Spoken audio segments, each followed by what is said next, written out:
Hello mga ka-alright, kumusta na kayo? Welcome back sa aking YouTube channel at sa aking Facebook page. So maraming salamat po pala sa 2 subscribers dahil nadagdagan po tayo. Ngayon meron na po tayong 1,206 subscribers sa aking YouTube channel.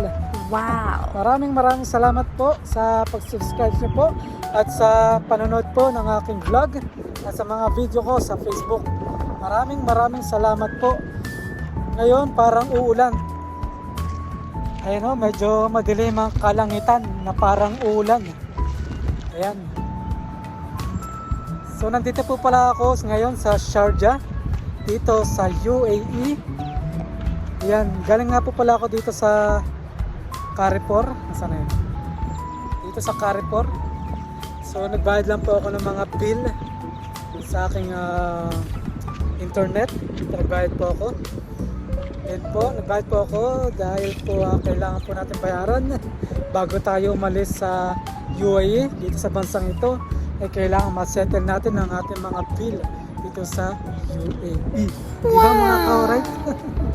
So ngayon ako po ay pauwi na sa aking tinitirahan. So bago po ako umuwi, bibili muna po ako ng mga mamimili muna po ng mga lulutuin ko mamaya para hindi na po ako kakain sa labas. Medyo mahal po talaga pag kakain tayo sa labas. Kaya ngayong araw mamimili po ako ng pwedeng lutuin sa bahay. Wow! Kaya mga ka-alright, samahan niyo po ako sa pamimili. Mag-stock po tayo ng pagkain sa ating bahay, sa ating tinitirahan, para hindi na po tayo lalabas at kakain sa labas. Di ba mga ka-alright? So napakaganda ng view rito. Tingnan nyo. Sa likod ko ang ganda ng view. Yan. So yun lang mga ka-alright. So makita-kita po ulit tayo mamaya at ako po ay mamimili muna sa basta. Sige, yun lang. Paalam.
Hello mga ka-alright, nandito po tayo ngayon sa loob ng isang supermarket dito. Ako po ay namimili pa kung anong bibilin ko rito. Medyo mahal. Mahal pero compare sa ibang supermarket mas mura dito. Kagaya nitong chicken Ayan, oh. Ayan. Kuha tayo na. Hindi ko alam kung anong bibilin ko.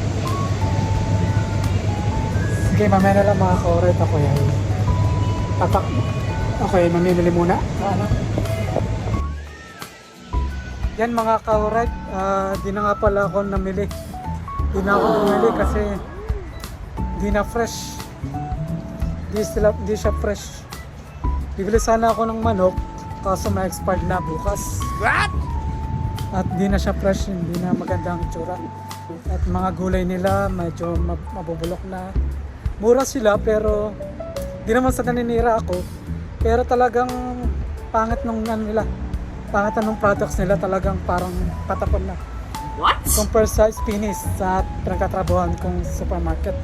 Talagang konting sira lang, konting bulok lang, talagang tinatapon na namin yun. Wow. Kaya masasabi ko talagang mas magandang mamili sa Spinach dahil talagang fresh po doon. At talagang mahal siya pero sabi mong fresh. Wow! Fresh yung aming product sa Spinach. Kaya di na po ako bumili ron. Kaya lumabas na lang po ako. Yun lang mga ka-alright. Ano pa ba sasabihin ko? Baka doon na lang ako mamili sa malapit sa amin. Kasi kahit pa paano fresh po doon. Maraming pagpipilian. Kasi itong pinuntahan ko, ito na yung pinakamurang supermarket. Yung pinaka-cheapest price dito sa UAE. Kaya umasok po ako ron, tinignan ko po kung may mabibili po ako. May mabibili naman kasi hindi ko naman kailangan yung mga mura dun. Ang bibili ko sana yung manok, mga gulay, sibuyas, kamatis, kaso mga nabubulok na. Kaya lumabas na lang po ako at doon na lang po ako may mimili sa malapit sa amin. Kaya yun lang mga ka-alright. So sana wag niyo pong kalimutang subscribe sa aking YouTube channel na Junjun YTV at sa aking Facebook page. At wag niyo rin po kalimutang mag-like, mag-comment at i-share itong aking video para wala lang feeling famous lang. So yun lang mga ka-alright, makita-kita po ulit tayo sa ating susunod na vlog. At mamaya or baka sa susunod na vlog pakita ko sa inyo yung basta hindi na alam sasabihin ko. Basta mga ka-alright, magkita-kita ulit po tayo sa ating susunod na vlog. Yun lamang po at paalam.